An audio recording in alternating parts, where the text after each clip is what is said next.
Assalamualaikum warahmatullahi wabarakatuh. Alhamdulillah, wassalatu wassalamu ala rasulillah. Segala puji dan puja kehadirat Allah subhanahu wa ta'ala. Juga salawat dan taslim kepada Nabi besar Muhammad sallallahu alaihi wa ala alihi wa sahbihi wasallam. Selamat bergabung teman-teman dari Malaysia. Ahlan wa sahlan. Semoga ini adalah bukan pertemuan pertama dan akan terus terjalin hubungan yang baik di antara sesama muslim dan juga sesama negara, dan semoga insya Allah agama mulia yang kita anut ini menjadi penyambung hubungan yang baik di antara kita tanpa melihat dari mana asalnya dan bagaimana bentuk, rupa dan juga postur tubuhnya. Yang penting apa yang disampaikan, kalau itu benar, kalau Allah, kalau Rasul, Allah berfirman, Rasulullah SAW bersabda, maka sudah selayaknya setiap muslim di muka bumi ini menerimanya. Dan saya juga berbicara di sini bukan berarti saya lebih tahu daripada Bapak Ibu sekalian, tapi karena kita menjalankan firman Allah Subhanahu wa taala, fadzakir fa inna dzikra tanfa'ul mu'minin. Saling memberikan peringatanlah karena peringatan sangat bermanfaat bagi orang-orang beriman. Juga menjalankan sabda Nabi sallallahu alaihi wasallam, ad-dinun nasiha. Agama ini isinya semuanya nasihat. Kesempatan ini teman-teman sekalian, kita akan membahas tentang obat gundah dan gelisah. Gundah dan gelisah, sumpek, sedih, apapun istilah yang semakna dengan itu, mudah-mudahan ini juga difahami oleh teman-teman di Malaysia, karena ini bahasa yang kami gunakan di Indonesia, adalah sesuatu yang tidak diinginkan oleh semua orang. Kalau ditanya apakah Anda ingin gundah, gelisah, sedih, sumpek, ya, tentu jawabannya tidak. Karena semua orang tahu pada saat dia sedang gundah, gelisah, sedih, kepalanya pening, pusing, hatinya tidak tenang, dia juga tidak produktif secara otomatis. Secara otomatis dia tidak akan bisa produktif untuk melakukan banyak kegiatan-kegiatan.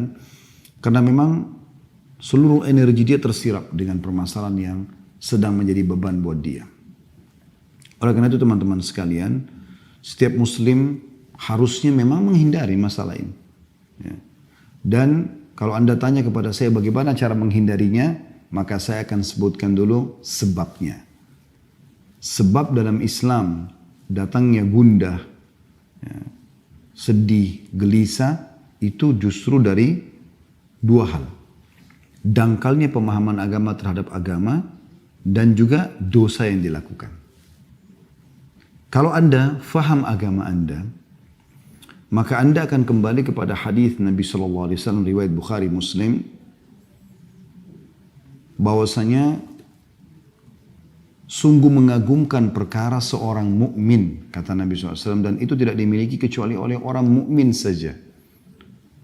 Kalau dia diberikan, dan semua perkaranya baik, semua urusannya baik. Kalau dia diberikan nikmat, dia sedang senang, maka dia selalu bersyukur. Kalau dia diberikan cobaan, maka dia akan bersabar. Kalau Anda punya ilmunya, Anda akan tahu.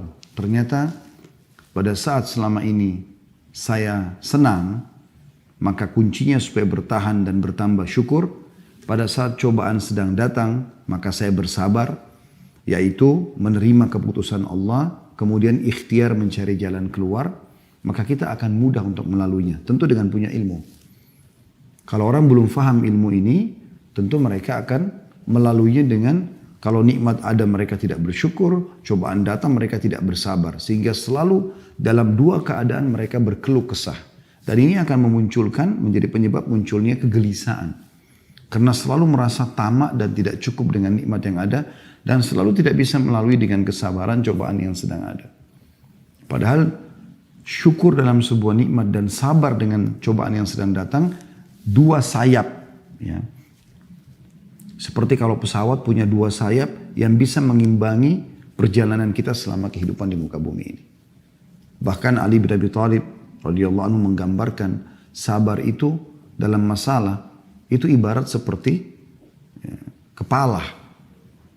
dalam tubuh seseorang. Kalau kepala tidak ada, maka tidak akan ada kehidupan. Seperti itu kurang lebih gambarannya, gitu kan. Dan seorang mukmin akan selalu nikmat datang dia syukuri, kalau cobaan datang dijadikan sebagai bahan introspeksi diri. Ada masalah apa? Kenapa Allah Subhanahu wa taala sedang menguji saya? Gitu kan?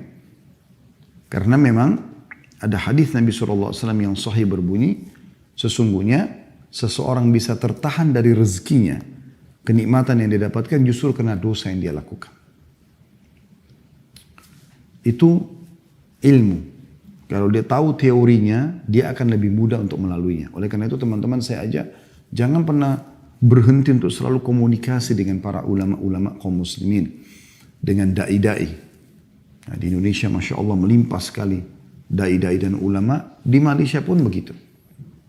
Saya beberapa kali diundang oleh teman-teman di sana. Masya Allah banyak tokoh-tokoh masyarakat kita yang punya ilmu, kapabilitas yang cukup. Tinggal bagaimana kita sering komunikasikan sama mereka. Pada saat Anda punya perusahaan, Anda selalu jangan lepas untuk komunikasi dengan para ulama. Kira-kira ini halal atau tidak. Kira-kira pegawai ini, kalau dia melakukan pelanggaran seperti ini, secara agama, saya udah boleh berhentiin atau belum. Gitu kan. Atau apa saja.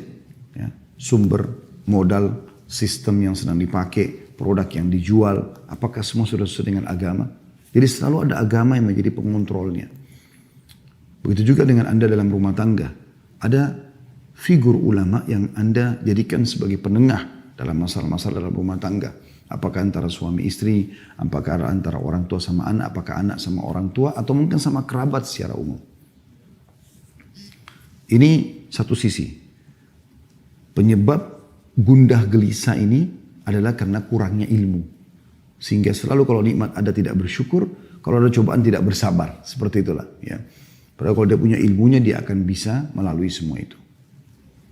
Yang kedua, yang menjadi penyebab adalah dosa. Dan ini yang banyak sekali di antara kaum muslimin tidak memahaminya. Sebenarnya suntuk, sumpek, sedih itu karena dosa. Tidak ada alasan yang lain. Ya. Seperti ibaratnya Anda kerja di satu perusahaan, kalau Anda menjadi seorang pegawai yang prestasi, datang on time, kerjakan pekerjaan yang diminta, ya. Kita selalu mengikuti peraturan yang ada. Maka saya yakin Anda akan senang saja, happy aja di perusahaan itu. Begitu juga dengan atasan Anda pun akan mendapatkan semua bonus, gaji yang dijanjikan. Berbeda sekali dengan pegawai yang ugal-ugalan. Dalam bahasa Indonesia ugal-ugalan. Orang yang teledor, lalai. Dia datang kapan dia mau, pekerjaan tidak selesai, sering melanggar peraturan-peraturan. Maka kita akan temukan orang seperti ini akan ada tekanan-tekanan dari perusahaan. Ancaman-ancaman, mengurangi fasilitas dia. Sehingga membuat dia jadi gelisah. Dia sendiri melahirkan kegelisahan itu. Kegundahan itu muncul karena perbuatan dia. Jadi karena ada pelanggaran. Kalau tidak ada pelanggaran tidak akan terjadi hal itu. Oleh karena itu teman-teman jangan pernah dianggap remeh sedikit pun tentang masalah pelanggaran. Kita kembali kepada histori awal ayah kita Adam alaihissalam. Nabi Adam alaihissalam diciptakan oleh Allah subhanahu wa ta'ala lalu diletakkan di surga. Kita sudah tahu semuanya. Taruh di surga bersama istrinya Hawa alaihimussalatu wassalam. Allah subhanahu wa ta'ala menyuruh Nabi Adam dan Hawa boleh menikmati apa saja di surga. Semuanya, istanahnya, buah-buahannya, airnya, semuanya. Allah menguji Nabi Adam AS dengan mengatakan, hanya jangan sentuh satu pohon ini. Ini saja. Karena ini saya melarangnya kata Allah. Sudah selesai. Iblis datang mengganggu Adam AS. Lalu membisikkan bisikannya yang menggoda. Mengatakan, wahai Adam, sesungguhnya engkau tidak dilarang memakan buah ini kecuali karena kalau kau makan kau akan jadi kekal. Kau tidak akan melalui proses kematian. Maka Nabi Adam pun tergoda lalu kemudian memakan buah tersebut. Lalu karena kemaksiatan kepada Allah ini Allah hukum Adam alaihissalam. Coba teman-teman kita renungi dulu firman Allah subhanahu wa ta'ala. Saya berharap teman-teman buka di aplikasi handphonenya Al-Quran. Surah Toha, surah nomor 20. ayatnya 121 sampai 127. Saya ulangi, surah Toha, surah nomor 20, ayat 121 sampai 127. Saya akan bacakan. A'udzu billahi minasyaitonir rajim. Wa 'asa Adamu rabbahu fagawa. Thumma ijtabahu rabbuhu fataba 'alaihi wa hada. Qala ihbita minha jami'an ba'dukum li ba'din aduwwun fa imma ya'tiyannakum minni hudan faman ittaba'a hudaya fala yadhillu wa la yashqa wa man a'rada an dhikri fa inna lahu ma'ishatan dhankan wa nahsyuru yawmal qiyamati a'ma qala rabbi lima hasyartani a'ma wa qad kuntu basira qala kadzalika atatka ayatuna fanasitaha wa kadzalika al-yawma tunsa wa kadzalika najzi man asrafa wa lam yu'min bi ayati rabbih wal 'adzabul akhirati asyaddu wa abqa. Terjemahannya, dan Adam pun mendurhakai Rabbnya. Ini awal kemaksiatan terjadi. Maka ia pun sesat. Allah sudah larang. Allah subhanahu wa ta'ala sebagai pencipta, saudaraku seiman, memberikan kepada Anda banyak sekali nikmat. Dan opsinya, pilihannya banyak sekali. Kayak misalnya makanan. Boleh makan sapi, kambing, ayam, kelinci. Semua hewan yang ada di lautan. Halal. Dan Allah haramkan sebagian. Babi, anjing atau yang bertaring. Jadi yang halal lebih banyak. Begitulah kasus Nabi Adam alaihissalam. Di surga banyak sekali pilihannya. Yang dilarang cuma satu. Tapi ternyata efek daripada pelanggaran pada satu ini membuat Nabi Adam AS dikeluarkan dari surga itu.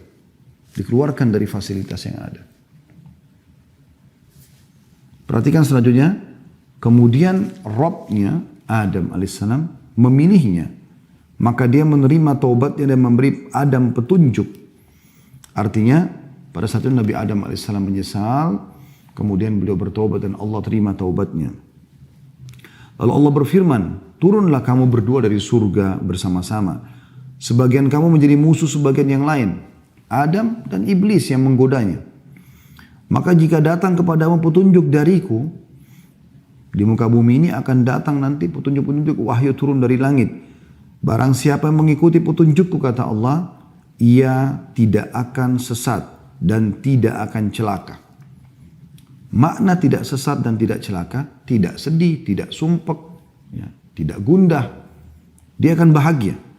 Dan barang siapa yang berpaling dari peringatanku, tidak mau menikmati apa yang Allah halalkan dan sibuk dengan apa yang Allah haramkan. Padahal yang haram itu sedikit sekali ya. Tadi contoh makanan sudah saya berikan gambaran. Begitu juga dengan contoh minuman. Allah misalnya haramkan khamr, nggak boleh minum khamr yang memabukkan, tidak boleh narkotika. Allah ganti dengan susu, madu, sirup, banyak yang lain. Minuman halal. Allah haramkan zina. Kita butuh syahwat, ada syahwat untuk melampiaskan sama lawan jenis. Tapi Allah buka pintu nikah. Dan ada solusi, bukan tidak ada solusi dalam Islam. Makanya Allah bilang, siapa yang berpaling dari peringatanku, tetap memilih sesuatu yang bermaksiat kepadaku, maka sungguhnya baginya penghidupan yang sempit. Sempit ini tadi, gundah, sedih, sumpek. Siapa yang bermaksiat kepada Allah, ini diancamkan seperti ini. Dan kami akan mengumpulkannya pada hari kiamat dalam keadaan buta. Dibangkitkan nanti di mahsyar hari kiamat, buta. Lalu dia akan berkata, ya Robku, wahai penciptaku, mengapa engkau menghimpun aku dalam keadaan buta? Padahal aku dahulu, maksudnya di dunia, dalam keadaan bisa melihat. Allah berfirman, demikianlah. Telah datang kepadamu ayat-ayat kami. Maka kamu melupakannya. Dan begitu pula pada hari ini pun kamu dilupakan. Ya, hari kiamat tidak akan dilihat oleh Allah SWT. Dan demikianlah kami membalas orang-orang yang melampaui batas dan tidak percaya terhadap ayat-ayat Rabbnya. Maksudnya sudah dilarang, kenapa masih dilanggar? Sudah diperintahkan, kenapa enggak dikerjakan? Dianggap oleh Allah melampaui batas dan tidak percaya dengan ayat-ayat Allah. Dan sungguhnya azab di akhirat itu lebih berat dan lebih kekal lagi. Kita bisa lihat di sini teman-teman sekalian dalam ayat-ayat ini sangat jelas bagaimana Allah Subhanahu wa taala memastikan di ayat 123-nya, "Faman ittaba'a hudaya fala yadhillu wa la yashqa." Barang siapa yang mengikuti petunjukku maka ia tidak akan sesat dan tidak akan celaka. Artinya dia akan bahagia. Di 124-nya Allah mengatakan, "Wa man a'rada an dzikri fa inna lahu ma'isyatan danka." Ya, dongka. Dan siapa yang berpaling dari peringatanku, nggak mau mengerjakan apa yang aku perintahkan, menikmati yang halal dan mau bermaksiat kepadaku buat yang haram, maka sesungguhnya baginya kehidupan yang sempit. Coba dengar teman-teman di potongan ayat ini. Bagaimana Ibnu Katsir rahimahullah, ahli tafsir yang masyhur punya tafsir Quranul Azim, di jilid 3 halaman 164 menjelaskan. Dia mengatakan, di dunia dia tidak akan mendapatkan ketenangan dan ketentraman bagi orang yang bermaksiat kepada Allah. Hidupnya akan sumpek, suntuk, sedih, gelisah. Sebanyak apapun harta yang dia milikin, gak pernah cukup. Rumahnya mewah, gelisah di dalamnya. Karena berisi dengan hal-hal yang haram. Ada orang rumahnya gubuk, kecil, biasa, miskin, susah. Pas-pasan hidupnya, tapi tenang jiwanya. Nah itu karena jauh dari kemaksiatan. Kata beliau, di dunia, orang-orang yang bermaksiat, dia tidak akan mendapatkan ketenangan dan ketentraman. Hatinya gelisah yang diakibatkan kesesatannya. Meskipun zahirnya yang kelihatan nampaknya begitu enak. Bisa mengenakan pakaian yang ia kehendaki. Bisa mengkonsumsi jenis makanan apa saja yang dia inginkan. Bisa tinggal di mana saja yang ia kehendaki. Ini perkataan Ibnu Katsir rahimahullah ya.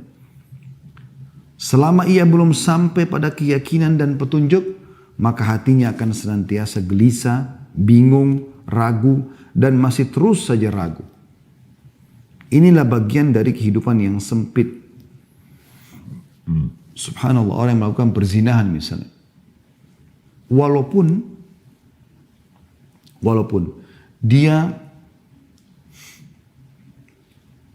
masuk ke dalam hotel bintang 5, dia akan berzina dengan seorang pasangan yang sempurna secara fisik. Laki-lakinya tampan, putih, kaya, pinter. Perempuannya juga begitu, cantik, tinggi, putih, segala macam. Ya.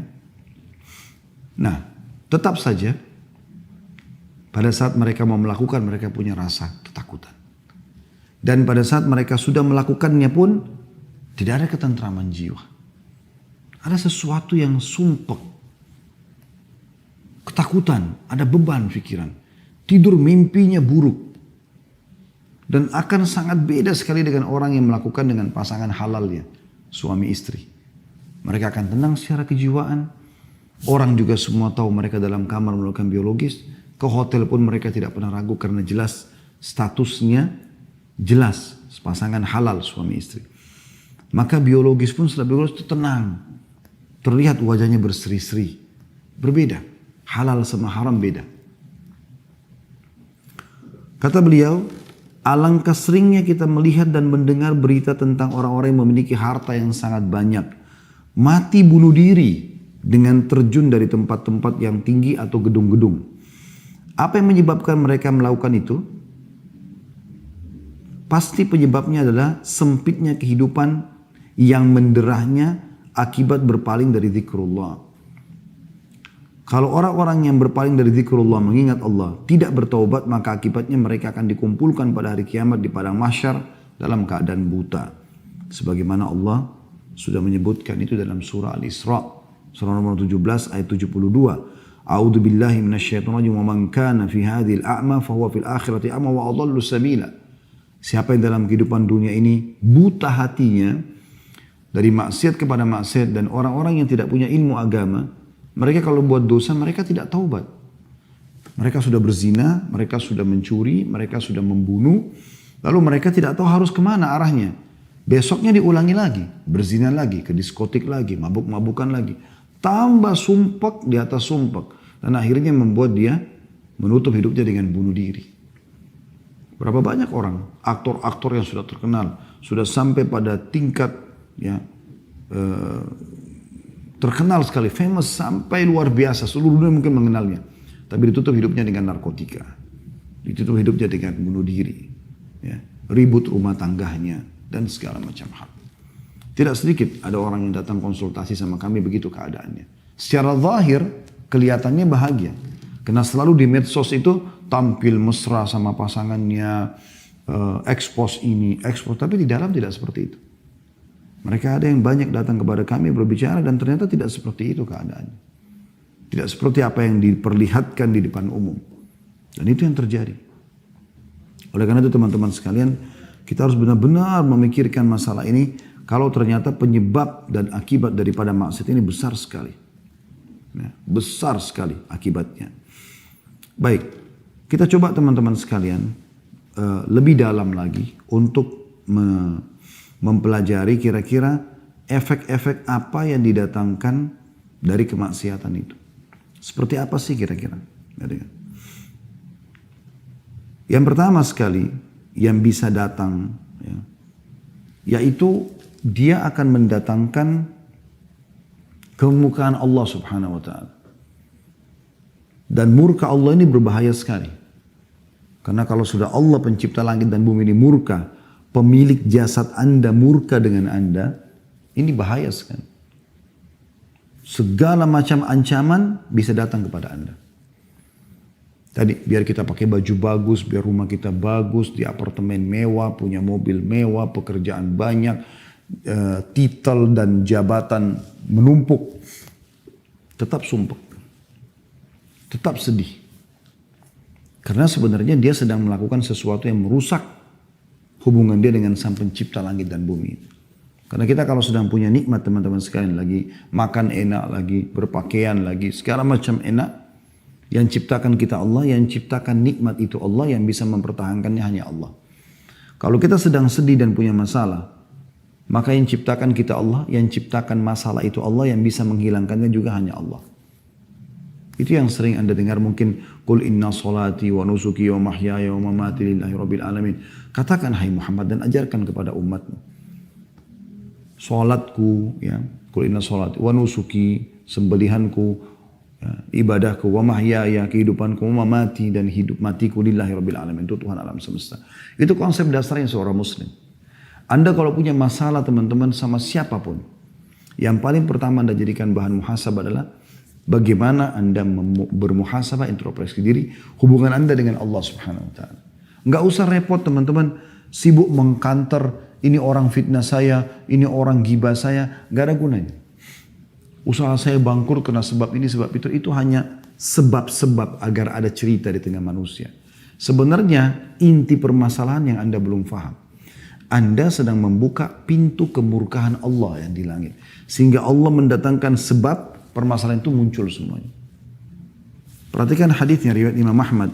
Kata baginda Nabi SAW, Allah berfirman dalam hadis Qudsi, Aku Allah, tidak ada Tuhan selain aku. Jika aku ditaati, aku ridho. Dan jika aku ridho, maka aku akan memberi berkah. Dan keberkahanku tidak ada akhirnya. Jadi kalau aku sudah ridho kata Allah SWT, aku akan berikan apa saja. Termasuk kebahagiaan, ketentraman, kecukupan, segala macam. Tapi jika manusia maksiat kepadaku, berbuat dosa kepadaku, melanggar, aku murkah. Dan jika aku murka, aku akan melaknatnya. Dan laknatku akan sampai pada 7 turunannya. Artinya akan turun kepada orang-orang ini. Bahaya sekali. Ya.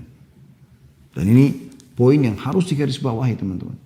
Cukup kemurkaan Allah Subhanahu wa Ta'ala ini datang kepada kita, ini bahaya sekali.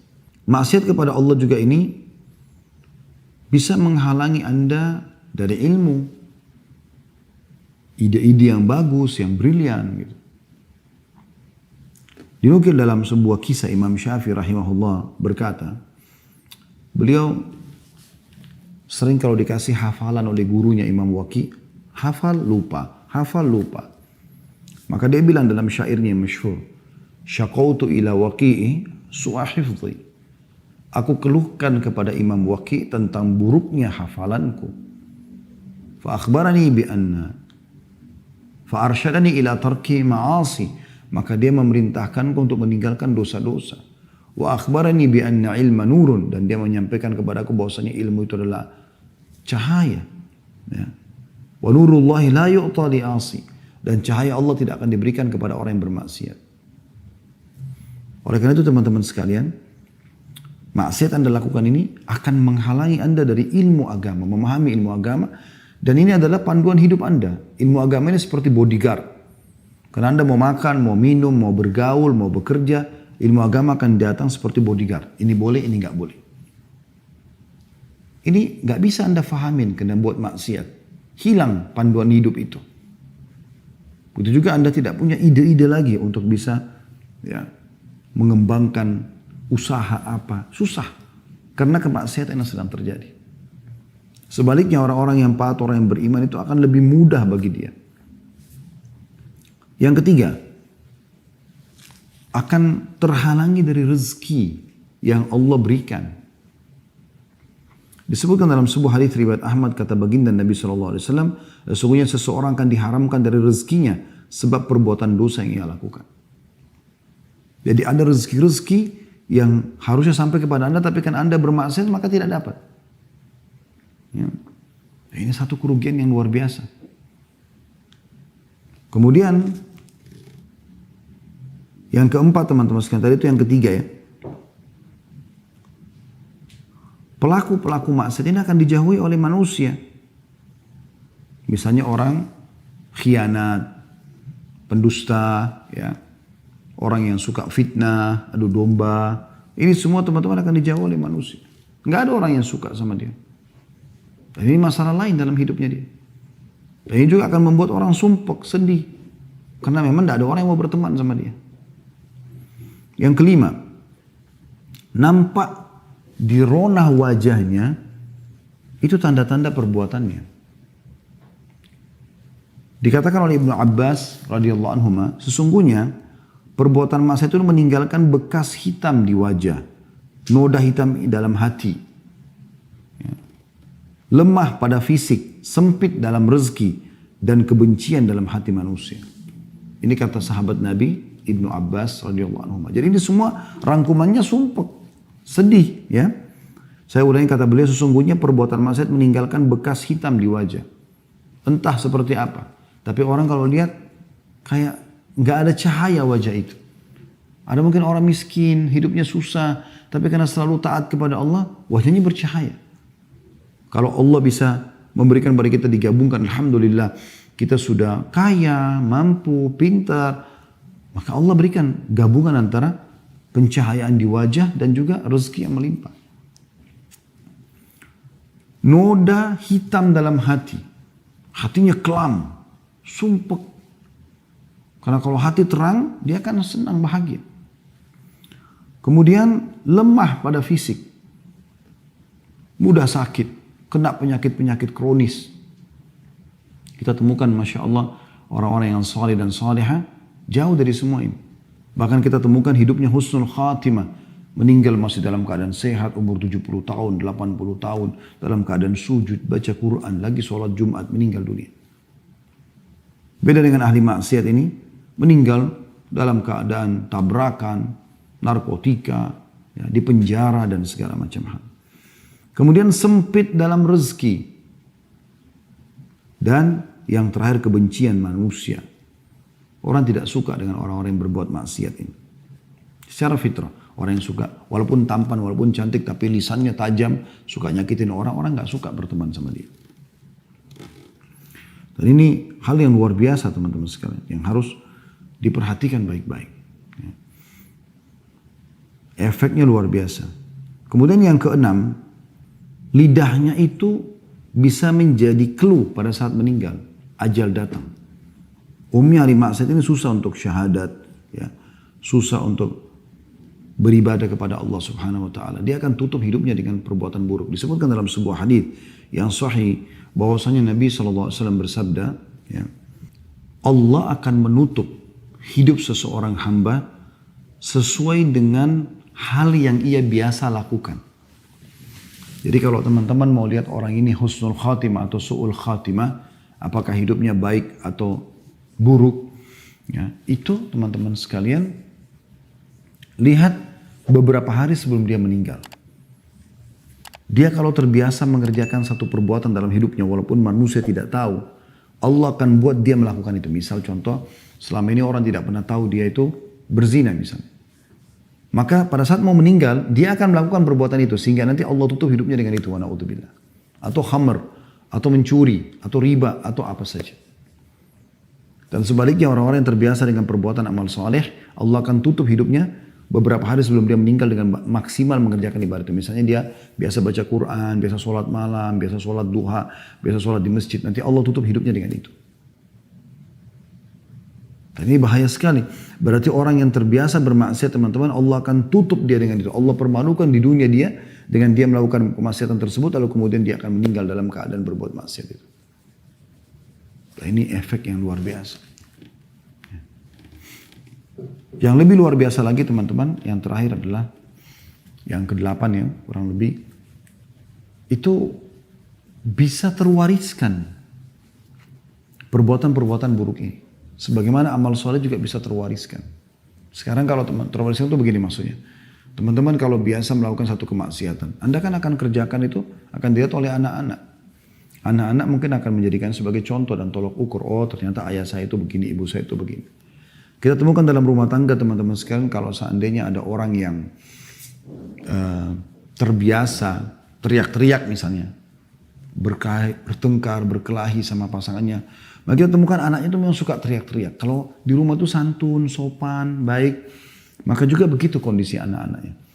Keluarga itu biasa orang tuanya sholat, ya, berbagi, bersedekah, anak juga akan seperti itu. Tapi kalau mereka biasa buat kemaksiatan, anak juga kita akan temukan seperti itu. Yang kita temukan biasa orang-orang yang istilahkan broken home dan segala macam. Anak-anaknya karena dilihat ibunya sama laki-laki lain. Ayahnya sama laki-laki lain. Di rumah ada khamr.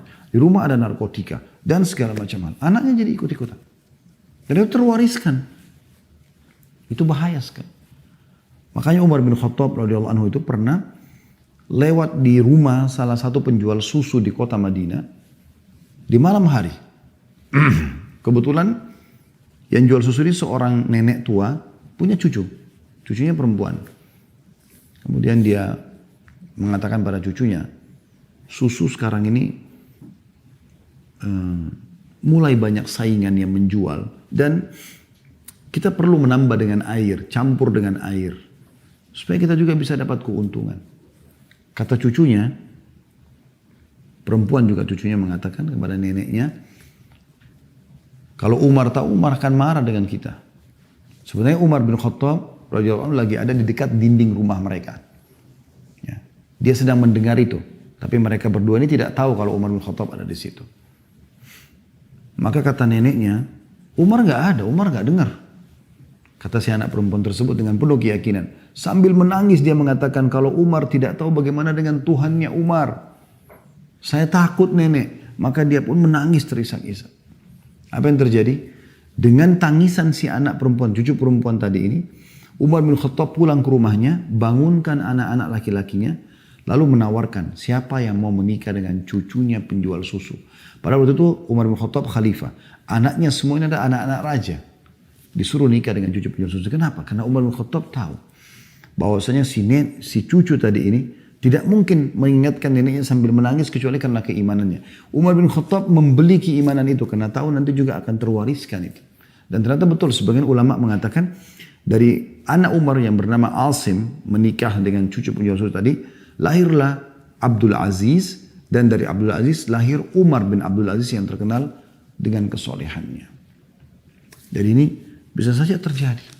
Gitu kan. Ini efek-efek yang luar biasa.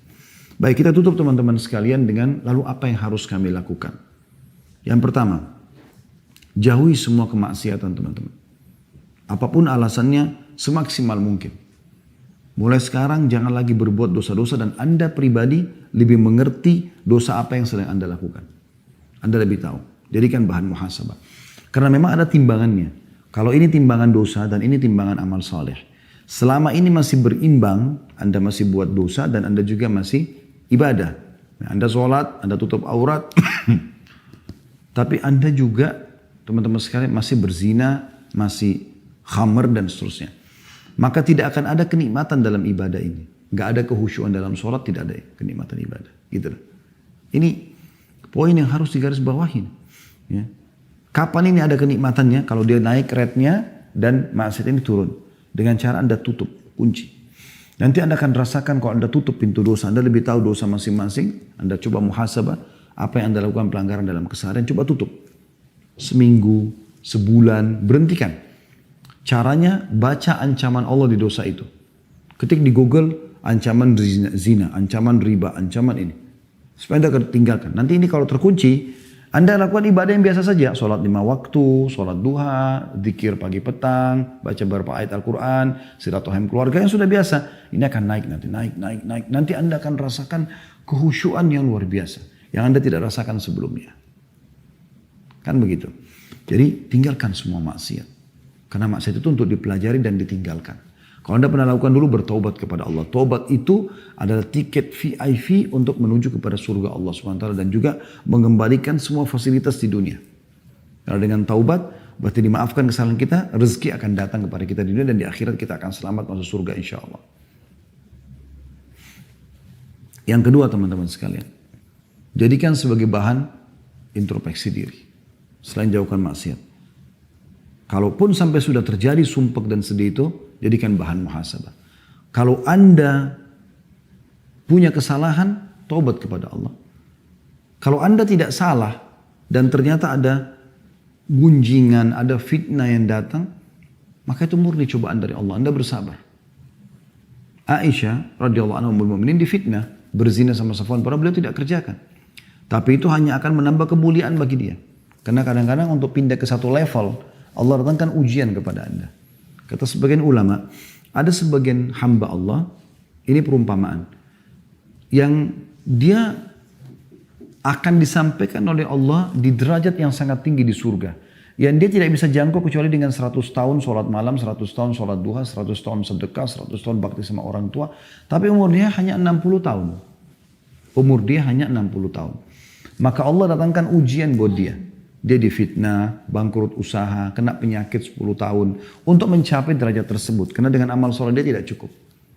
Kalau dia tidak ada buat kesalahan. Kalau dia buat kesalahan, ya sudah introspeksi diri. Tutupin aib itu, bertobat kepada Allah, kembali kepada Allah SWT. Jadi poin pertama, tinggalkan semua maksiat semaksimal mungkin. Kalau Anda bisa lakukan, sudah selesai. Alhamdulillah. Tapi kalau sudah terlanjur terjadi, tahap kedua adalah bagaimana Anda introspeksi diri. Kalau dari diri Anda, segera taubat kepada Allah. Kemudian kalau bukan dari Anda, murni cobaan, maka bersabar. Yang ketiga, dan ini yang tidak kalah penting teman-teman sekalian, sering ucapkan doa-doa. Ada beberapa doa. Ya. Yang pertama sekali adalah, saya ingin sebutkan hadis Nabi SAW. Dan ini disebutkan kalau Rasulullah SAW sedang merasa ada penderitaan, ada kesusahan, maka beliau membaca ini. Dalam hadis dikatakan, dari Ibnu Abbas radhiyallahu anhuma bahwasanya Nabi SAW berdoa ketika kesusahan, misalnya pasukan perang, beliau berharap bisa menang, gitu kan. Ada masalah-masalah peceklik yang sedang datang, musim panas, maka Nabi SAW baca La ilaha illallahul azimul halim. Ya, kalau sempat tulis Alhamdulillah, kalau enggak maka mungkin bisa didengarkan, semoga bisa dihafal. La ilaha illallahul azimul halim. Artinya tidak ada Tuhan yang berhak disembah kecuali Engkau ya Allah. Al-azim yang maha agung, al-halim ini adalah yang maha bijaksana, lembut. La ilaha illallah rabbul arsyil azim. Ini potongan keduanya. Tidak ada Tuhan yang berhak disembah kecuali Allah, pemilik singgasana yang agung. Potongan ketiga, La ilaha illallahu rabbus samawati wa rabbul ardi wa rabbul arsyil karim. La ilaha illallah, tidak ada Tuhan yang berhak disembah kecuali Allah. Rabbus samawati wal ard. Tuhan pemilik langit dan pemilik bumi. Wa rabbul arsyil karim. Pemilik singgasana yang agung. Jadi saya ulangi, La ilaha illallahul halimul, La ilaha illallahul azimul halim. Azim agung, halim itu sabar, penyayang, dan seterusnya bisa bermakna itu. Kemudian, La ilaha illallah rabbul arsyil azim. Tidak ada Tuhan yang berhak disembah kecuali Allah, pemilik singgasana yang agung. La ilaha illallah, tidak ada Tuhan yang berhak disembah kecuali Allah. Rabbus samawati wa rabbul ard. Tuhannya langit dan Tuhannya bumi, wa Rabbul Arsyil Karim, dan pemilik singgasana yang mulia. Ini diriwayatkan oleh Bukhari Muslim. Jadi Nabi SAW sering ucapkan itu kalau beliau merasa ada sesuatu yang mengganjal. Kemudian dalam hadis yang lain disebutkan dari Abu Bakar radhiyallahu anhu, beliau mengatakan bahwasanya Rasulullah SAW mengajarkan tentang doa resah, doa sedih, gundah, yaitu membaca Allahumma rahmataka arju fala takilni ila nafsi tarfata ain aslih li sya'ni kullahu la ilaha illa ant. Artinya Allahumma rahmataka arju, ya Allah rahmatmu lah yang aku harapkan. Fala takilni ila nafsi tarfata ain, maka jangan pernah engkau sandarkan keputusanku pada diriku sekejap mata. Jadi biarkan engkau yang memutuskan semua, ya Allah. Aslih li sya'ni kullah, perbaikan semua urusanku. La ilaha illa ant, tiada Tuhan yang berhak disembah kecuali engkau. Hadis ini sahih, diriwayatkan oleh Abu Daud dan dihasankan oleh Syekh Albani. Juga dalam riwayat yang lain, riwayat yang dihasankan oleh Albani, diriwayatkan oleh Tirmidzi, yaitu dari Anas bin Malik radhiyallahu anhu bahwasanya Nabi SAW jika disusahkan sebuah perkara, beliau membaca ya Hayyu ya Qayyum birahmatika astaghits. Wahai zat yang maha hidup dan terus menerus mengurus makhluknya, ya Hayyu ya Qayyum birahmatika astaghits, dengan rahmatmu lah aku memohon pertolongan. Kemudian dalam hadis yang lain, ini beberapa jenis doanya ya. Ini kurang lebih doa yang keempat. Dalam hadis riwayat Abu Daud dan dihasankan oleh Syekh Albani dari Asma binti Umais radhiyallahu anha, beliau berkata bahwasanya Rasulullah SAW bersabda kepada dia, maukah aku ajarkan kepadamu beberapa bacaan yang kalau kau baca ketika kamu susah? Maka dia mengatakan iya. Maka kata Nabi SAW, bacalah Allahu Rabbi la usyriku bihi syai'a. Allahu Rabbi, Allah adalah Tuhanku. Dua kali Allah yang disebutkan. La usyriku bihi syai'an, aku tidak menyekutukan sesuatu dengannya. Dalam sebuah riwayat dikatakan, man asabahu hammun au ghammun au saqamun au shiddah faqal, siapa yang tertimpa resah, gundah, sakit, kesulitan, kesempitan, lalu dia mengucapkan Allahu Rabbi la syarikalah, Allah Tuhanku tidak ada sekutu bersamanya, kecuali pasti Allah akan angkat darinya. Hadis ini riwayat Tabarani dan disahihkan oleh Syekh Albani. Ya, jadi kita baca ringkas kan, Allah Rabbi la syarikalah. Udah kita ulangi zikir itu. Maka ini akan menjadi penyebab diangkatnya permasalahan kita.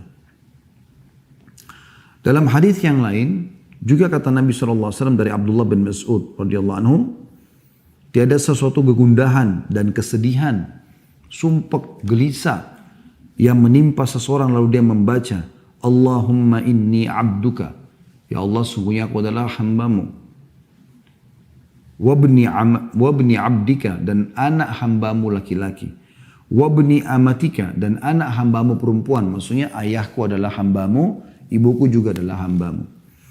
Nasiyati biyadik, ubun-ubunku, ini bagian tengah kepala, di tanganmu. Madin fiyya hukmuk, berjalan berlaku keputusanmu padaku. Adlun fiyya qada'uk, sangat adil keputusanmu padaku. As'aluka bikulli ismin huwalak, aku memohon kepada semua nama yang kau miliki. Sammaita bihi nafsak, engkau menamakan dirimu dengannya. Au 'allamtahu ahadan min khalqik, atau engkau mengajarkan kepada salah satu hambamu. Au anzaltahu fi kitabik, atau engkau turunkan pada kitabmu. Au sta'tharta bihi fi ilmil ghaibi 'indak, atau engkau menyimpannya di sisimu, di ilmu ghaib milikmu. Antaj'al Qur'an rabi'a qalbi, agar engkau menjadikan Al-Quran sebagai penghibur hatiku. wa nura sadri, cahaya dadaku, wajila'a huzni wa dhahaba hammi, dan penghibur kesedihanku, juga penghibur kegelisahanku. Ya. Kata Nabi SAW, ya, siapa yang membaca ini, maka Allah akan mengganti kesedihannya menjadi kesenangan. Allah akan ganti kesedihannya menjadi kesenangan. Jadi ini wasiat Nabi SAW. Memang sedikit panjang, tapi ini kalau anda hafal insya Allah dan anda amalkan, dijamin ya, oleh Nabi SAW akan mendapatkan jalan keluar. Begitu juga teman-teman sekalian dengan doa Zannun. Disebutkan dalam Zannun ini Nabi Yunus ya. Pada saat beliau di dalam perutnya ikan, ya, beliau mengucapkan la ilaha illa anta subhanaka inni kuntu minadh dhalimin. Tidak ada Tuhan yang berhak disembah kecuali Engkau, maha suci Engkau ya Allah, aku termasuk orang-orang zalim. Ada sebuah riwayat gitu kan. Disebutkan oleh Sa'ad radhiyallahu anhu, beliau mengatakan, kami pernah duduk-duduk bersama Nabi Muhammad sallallahu alaihi wasallam, lalu beliau bersabda, maukah aku beritahukan kepada kalian sesuatu jika salah satu dari kalian didatangi kesusahan, musibah dari musibah-musibah dunia, ia berdoa dengannya niscaya akan dilepaskan darinya, akan selesai permasalahannya. Lalu beliau dijawab, tentu kami mau wahai Rasulullah. Kata Nabi SAW, doa Zannun yang ditelan oleh ikan, yaitu la ilaha illa anta subhanaka inni kuntu minadh dhalimin. Jadi ini beberapa jenis doa yang kita boleh baca, anjuran untuk baca. Ya, dan kalau misalnya anda belum menghafalnya, anda bisa tentunya kembali kepada doa dalam bahasa Indonesia, dalam bahasa Melayu, anda bisa sampaikan. Yang penting adab doanya, anda menghadap kiblat, anda lebih baik berudu, ya. Kalau mau lebih bagus lagi, anda sholat sunnah, taubat 2 rakaat. Selesai salam, anda mengangkat tangan ke langit. Jangan lupa puji Allah dulu minimal, alhamdulillah. Kemudian baca salawat kepada Nabi SAW. Wassalatu wassalamu ala rasulillah. Lalu bahasa Melayu itu bahasa Indonesia. Ya Allah, sungguhnya hambamu ini telah tertimpa penyakit yang sudah sekian tahun menderita. Ya. Angkatlah penyakit ini ya Allah, hanya Engkau lah yang bisa memberikan kesembuhan. Ya Allah, hambamu ini sudah lama menikah, belum memiliki keturunan. Maka mudahkanlah keturunan untukku ya Allah. Sebagaimana Engkau karuniakan keturunan kepada Nabi Zakaria. Ya. Karena Nabi Zakaria menikah kurang lebih 70 tahun baru dapat anak. Ya. Kemudian bisa juga misalnya ada masalah lain, ya Allah, sungguhnya hamba sudah terlilit utang yang sangat banyak. Ya, dan ini kesalahan hamba mohon ampun kepadamu ya Allah. Mudahkan hambamu untuk selalu ya, bisa punya peluang untuk menyelesaikan utang tersebut sebelum meninggal dunia. Dan semua keluh kesah kita bahasakan dengan penuh keyakinan teman-teman. Karena kata Nabi SAW, berdoalah kalian kepada Tuhan kalian dalam kondisi yakin akan diterima. Karena Allah tidak akan terima doa dari hati yang lalai. Dari hati yang lalai. Ya. Ini kurang lebih gambarannya. Kalau kita simpulkan sebenarnya jauhi kemaksiatan teman-teman sekalian. Karena dia sumber kesedihan, sumpah, sedih dan segala macam. Bahkan salah satu dari para salafus saleh pernah berkata, aku tahu aku punya dosa kepada Tuhan Allah pada saat aku melihat perubahan sikap dari pasangan hidupku. Kebetulan karena dia laki-laki, dia mengatakan perubahan sikap dari istriku dan juga tungganganku. Bahkan tikus yang masuk ke dalam rumahku. Artinya orang kalau jaga hubungannya sama Allah SWT, Allah akan jaga semua